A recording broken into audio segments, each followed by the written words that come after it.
It's Thursday, September 3rd, and this is now on HNN. We look at the impacts they would potentially have to the public, and we know we can mitigate that. The state closes the H3 freeway for another round of surge testing, despite the possibility of losing millions in federal funds. We don't make the decision lightly. As the frustration with the unemployment office continues, there's a new pledge to launch a virtual call center for jobless workers. I placed a phone call for my brother to get help, not for my brother to get lynched. New police camera body footage of a man held in custody in Rochester, New York, who later died, is sparking outrage. I'm Laura Podesta, and I'll show you parts of that video and tell you how the Rochester police chief is responding. Plus, a travel expert weighs in on the reopening of Hawaii's tourism industry. They're going to slide that back. Coming up on This Is Now.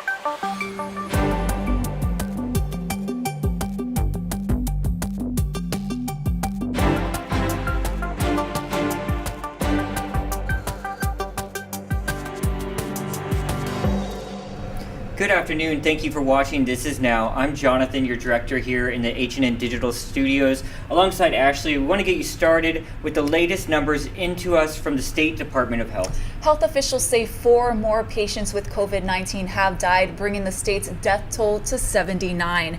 DOH is also reporting 211 new COVID-19 cases today. The breakdown by county shows 190 cases are on Oahu, 17 are on the Big Island, and 4 are on Maui. Meanwhile, surge testing continues today on the H3 freeway, and apparently a lot of people are showing up. The Transportation Department tweeted about an hour ago that estimated wait times were more than 2 hours for both the Kaneohe and town-bound tunnels. The state decided to move ahead with this event even after the federal government did not give its permission. Our Casey Lund has more.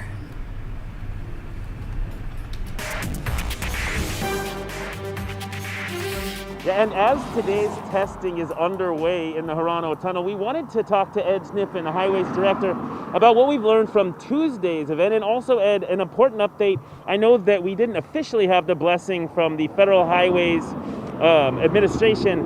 Where are we at with that in those talks and making sure that everything's smoothed over and good to go? Absolutely. So our operation on Tuesday, which was a huge success, thanks to everybody who worked on it. We made sure that we could contain any impacts within H3 without any impacts on Likelike or Pali or H1. We also made sure that we got everybody through pretty efficiently to keep our queue times down to 45 minutes. Having all of that information to be able to give to Federal Highways to say, we totally understand your concerns, but they're mitigated, or they're addressed, allow us to move forward again. Helped us out tremendously in the conversations that we continue to have with them to get us to that approval.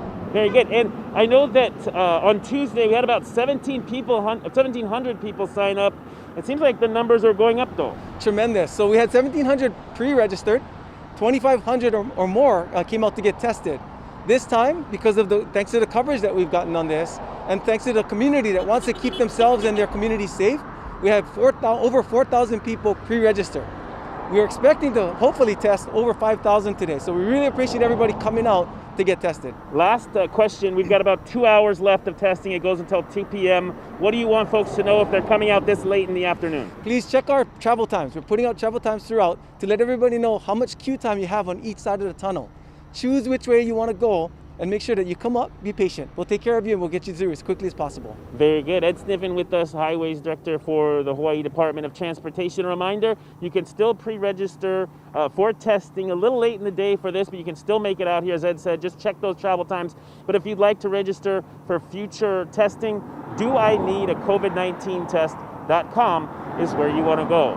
I'm Casey Lund in Kaneohe for This Is Now.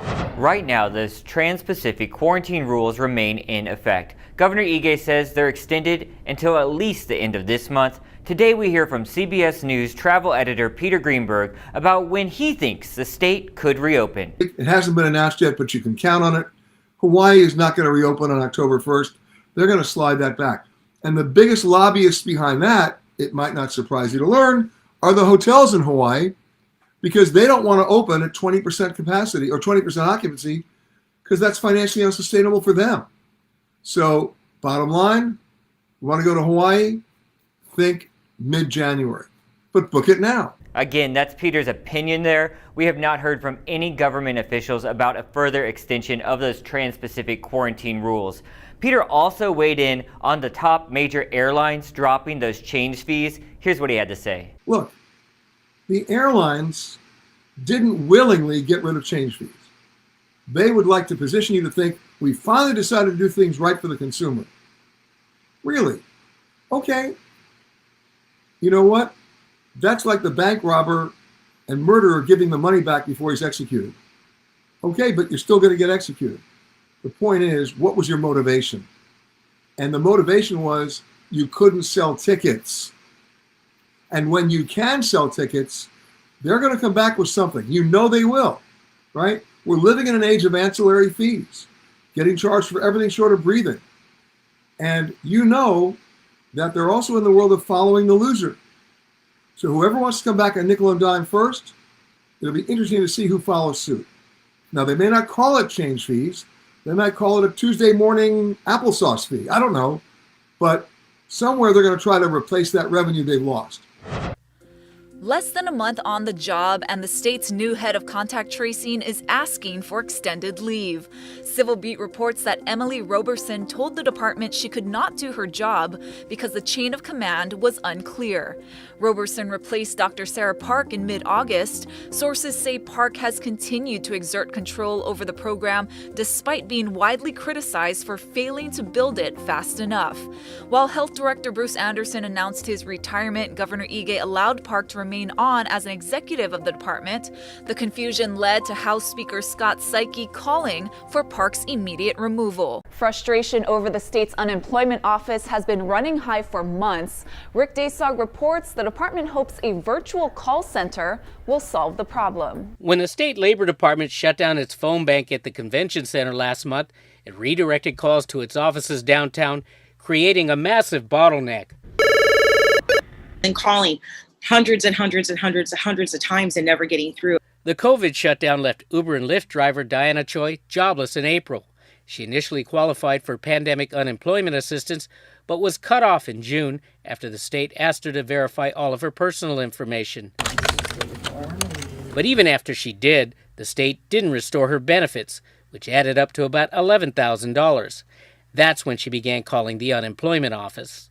The communication part is the part that really, really frustrates me. There's none. There's zero communication from them. And that tells me like there's a big lack of leadership there. Local dive instructor Kimberly Jeffries has experienced similar frustrations. Her PUA benefits were cut off in June when she moved and updated her address with PUA.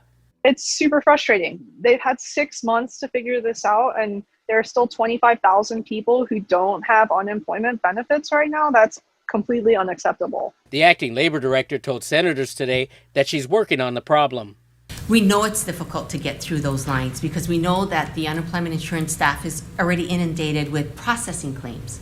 So we are looking at spinning up a virtual call center. The Labor Department says it's now in the process of hiring a contractor to operate the call center. Rick Desog, Hawaii News Now. The newly assembled police commission held their first meeting with an update on COVID enforcement. HPD says since the enforcement hotline went live, they have issued more citations, but they're really trying to make fewer arrests due to overcrowding in the jails. The department says officers struggle when called to private parties to enforce social distancing, and sometimes they get creative. How do we get onto that property to see the large group? It's one thing, the neighbor will call on a neighbor, but they won't let us in or leave their name, so we can't, there's not much we can do about those. We've had a couple of instances. There was one out on the west side where what the officers started doing was towing the cars, and that brought everybody out real quick. Officers say they have noticed a rise in illegal game rooms, which the department blames on the restrictions of getting to and from Las Vegas. Vegas has been shut down pretty much, so these people feel the need to go gamble somewhere. There's a big demand for it, but we have seen it move out into the residential areas where it was once limited to just primarily industrial areas. Another death of a black man at the hands of police is sparking new outrage, this time in upstate New York. As Laura Podesta shows us, there's new body camera footage in this case, but we want to warn you, this video may be disturbing to some viewers. 41-year-old Daniel Prude was suffering from mental health issues when Rochester police restrained him in March, according to his family. I placed a phone call for my brother to get help, not for my brother to get lynched. You here to protect and serve, but you basically here to protect and lynch. Police body camera footage shows Prude, who'd been running naked through the streets before police arrived, restrained face down with a so-called spit hood over his head at a time when New York was dealing with an uptick in coronavirus cases. Minutes later, he was unconscious. 7 days later, Prude died after being taken off life support at the hospital. The medical examiner's office ruled his death a homicide. Now Rochester residents are demanding answers. When I saw the video, I was very, very, very upset, and all I saw was excuses from elected leaders. Prude's death took place 2 months before the killing of George Floyd sparked global outrage. But unlike Floyd's case, the officers in Prude's death are still on the force. The chief of police in Rochester told reporters there's an ongoing internal investigation that was ordered the day after Prude's arrest. We did take this investigation seriously from day one. New York Governor Andrew Cuomo has also confirmed the state's attorney general has been looking into this case. Laura Podesta, CBS News.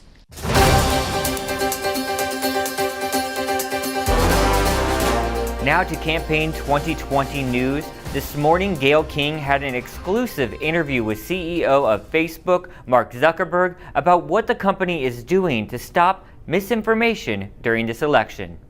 Are you worried about people co-opting your platform to put information out that mail-in voting isn't so safe? So one of the things that we're going to be doing is at the top of Facebook and Instagram, we're going to be putting accurate information about how to vote by mail and how to do it accurately. But we're also going to be acting on content that people try to put out there that says that it is fraudulent. If people post content that broadly is trying to delegitimize the outcome of the election, either by saying things like voting by mail will definitely lead to fraud, or other things that basically undermine these democratic principles of methods of voting that we know are safe, then we're just going to add some context to those posts. Well, one of the chief critics, as you know, of mail-in voting is the President of the United States. On your own platform in May, he says there is no way, zero in caps, that mail-in ballots will be anything less than substantially fraudulent. In June, rigged 2020 election, millions of mail-in ballots will be printed by foreign countries and others. Will be the scandal of our times. July, the 2020 election will be rigged if mail-in voting allowed to take place. We could go on and on. So how are you handling the President of the United States to let him know and let people who are using your platform that this is misinformation, is it not? I certainly think that anyone who's saying that the election is going to be fraudulent, I think that's problematic. And I think additional context needs to be added to that. This is not just anyone. It's not just a regular Joe. It's the President of the United States, yes. This will definitely apply to the President once this policy goes into place, and it will apply to everyone equally. Have you personally engaged with the President, Mark, about his post on this particular topic? I don't think recently. I have had certain discussions with him in the past, and where I've told him that I thought some of the rhetoric was problematic. If I did talk to him, be clear about how just the importance of making sure that people have confidence in the election. One of the things that I'm quite worried about after Election Day is that since it may take additional time for the votes to get counted this year, especially with mail-in voting, and there's a greater chance of civil unrest and violence after the election. Some people expected there to be an answer to who won the election on election night. I don't think we're necessarily going to get that. And I think it's important that we start preparing people now, that there's nothing illegitimate about taking a few extra days or even weeks in order to make sure that all the votes get counted. In fact, it would be illegitimate if we didn't make sure that all of the valid votes were counted. So what will you do, say, on election night if one candidate says, I won, when all the votes aren't in? We're putting in place a policy. We have a partnership with Reuters, and if someone tries to prematurely declare victory, whether it's in a presidential election or any of the others, before there's a consensus on who won that election, then we're going to add some context and a label to that post saying, there isn't an official result on this election, and directing people to the voting information center where we'll have the list of all the official results that have come in. Do you have any concerns about campaign ads on your platform? Are you thinking about readjusting your strategy about that? Yeah, so thanks for asking about this. So one of the new policies that we're announcing is we're going to block new political and issue ads in the last week of the campaign.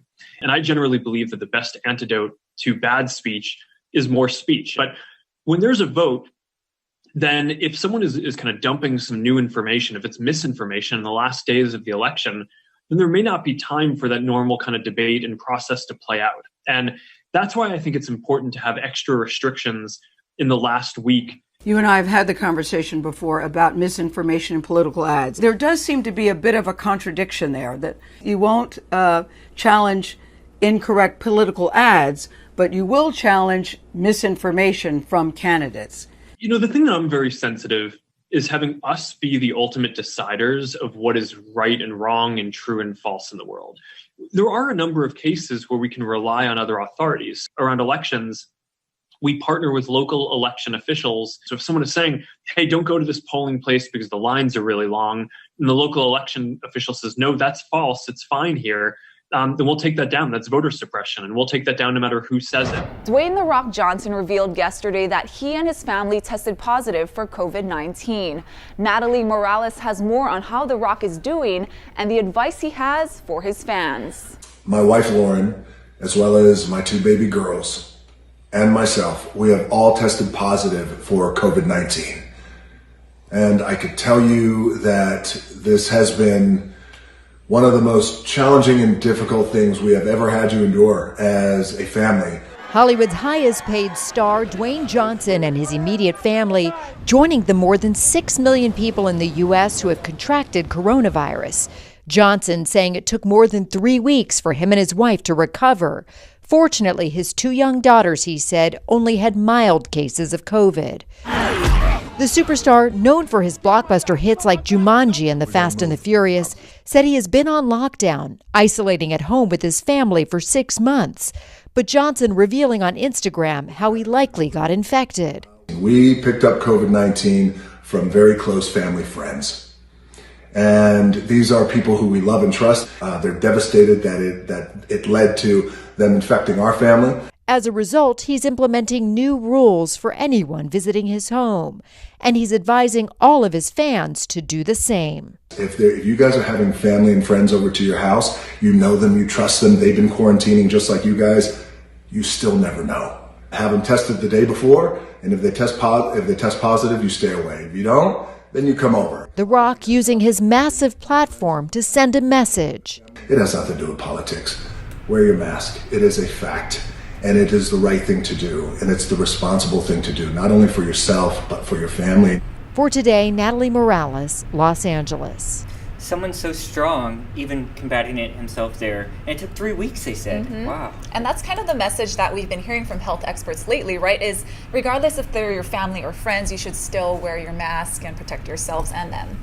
All right, I want to turn to some financial news. The Dow took a tumble today, down 800 points. Technology stocks are really behind most of it. It took away a lot of the spectacular gains we saw over the last months. We'll keep following that for you all the time here on This Is Now. All right, now let's get you outside. Everyone wants to know what the weekend's going to be like. Here's Guy Hoggy. How's it on this Thursday? We've got a really nice weather on the way, but it's going to be mostly dry. We are likely to see a few more showers, maybe the early part of next week, Sunday into Monday. Another shot of rain is due in. Until then, though, don't expect a whole lot. Maybe a few minor splashes for some windward locations until that slug of rain comes in on Sunday. And those winds will be running on the slow side today. So it's going to be rather humid. We might even get some afternoon cloud buildups. That's what's going to happen down in Kona because they will not have the luxury of the trade winds. Little of Kona winds down over there with high humidity levels. So it's going to be a sticky day today. High temperatures running to about 90 degrees for some areas. Drink a lot of water, load up on the sunblock. Now, as far as surf, we got a little bit of something rolling into the south shore at about 1 to 3 feet. A little bigger, but a little choppier over on the windward side. Now, we are expecting a solid swell moving into the south shore sometime over the weekend. Not a big swell, below advisory levels, but at least the activity is going to start to rise on the south shores. Now, we are expecting also a rise in the trade winds, slowly getting stronger as we head into the weekend. In fact, this weekend looks a little bit breezy. And don't forget, look for more showers coming in Sunday and Monday. We'll have more details on air and online. Hey guys, I got something to show you, and it's something the internet is certainly talking about. Here, let me pull it up for you. You gotta check this out. This is the newly released LA Olympics 2028 logo. Check it out, it animates. It has, this was designed by over 20 athletes, celebrities, and artists. Organizers say the animated emblem is for a more digital age. Guess what? Guess how many Olympics LA has hosted? Oh, I have no idea. They've actually had 3, which is really interesting. You can see there the L stays the same, but the A keeps morphing into different things. That's very cool. Yeah, what you got? So don't call Cate Blanchett an actress. The movie star says she refers to herself as an actor, which is pretty common among the Hollywood elite. So Blanchett made the comments at the Venice Film Festival when she was asked about the move towards gender-neutral awards. Blanchett, who has 2 Oscars to her name, says the word actress has always had kind of a negative connotation among those in her generation. And it definitely, this story caused a little bit of a debate in our newsroom this morning. So interested to see how you guys take it on Facebook. Send us your comments. And for the first time in 30 years, McDonald's is featuring a celebrity name on its menu. Soon you can eat just like rapper Travis Scott. For those like Jonathan who have no clue who that is, did not know. He's Kylie Jenner's baby daddy. So the new meal deal is apparently the rapper's fave Mickey D's order. It includes a quarter pounder, add lettuce and bacon. I didn't know you could do that. Fries with barbecue dipping sauce and a Sprite to drink. Now the meal deal will cost $6 and will be available starting September 8th. And the last celeb to have his name on the McDonald's meal was Michael Jordan. Whoa, that was a long time ago. Yeah. So what would a Jonathan Soppy meal deal look like? Definitely McNuggets. Okay. Because that's, and maybe a McFlurry. That's it? That's it? That's all we get. Oh, man. The fries are okay. Mine would be an Egg McMuffin, a 10-piece chicken McNuggets, a chocolate shake, and a large fries. You know those regional meals? You go to different places. In my hometown, in Southern Illinois, we had biscuits and gravy at McDonald's. So good. And catfish, which was actually really good. All right, guys, some good news now. Let's see. It is September, which means I'm already doing this. It's time for most kids to get together for their Christmas list. Already? Yeah, Walmart's put together a little list to help. Here's their top toys. Paw Patrol Dino Patroller. We just saw that. The Jetsons Plasma Hoverboard. The Jetsons are back, apparently. And a Bop It game with a Baby Yoda theme. Baby Yoda is still everywhere, apparently. These top stories were actually selected by kids. And one thing that didn't make the list is the Jonathan and Ashley action figures. Oh my gosh. I think you're gonna have to hold them up there for people to see them, but they're in limited When supply. did you do that? Oh, these are gonna be hot items. I know, for right? Sure. Limited supply, wait list is huge. Don't even try. And the wait for season 2 of The Mandalorian will soon be over. Disney Plus announced the wildly popular Star Wars series will return on October 30th. It'll have a lot to live up to. The first season was a huge hit and has been nominated for 15 Emmy Awards, including Outstanding Drama Series. And I've only watched it 3 times, so it's time for season 2. I haven't seen it because I haven't seen all the Star Wars, but people like me who haven't seen all of them love it, The Mandalorian, so I think I'm going to give it a shot. It's a great place to start because it's before everything. Okay. So, yeah, you cool. As a baby. You got some big news, Ash. Yeah, so I know we're starting our 4 p.m. newscast on Monday, but we're actually going to do a soft launch today. So we're going to be on our digital platforms doing our soft launch of our 4 p.m. newscast today and tomorrow. So if you're not doing anything around 4 p.m., just turn on your Facebook pages or the website, and we'll be there. I'll be there. All right, guys, and don't forget, Ashley's not going anywhere. She'll still be with us at This Is Now every day. That's going to do it for us. Have a good one.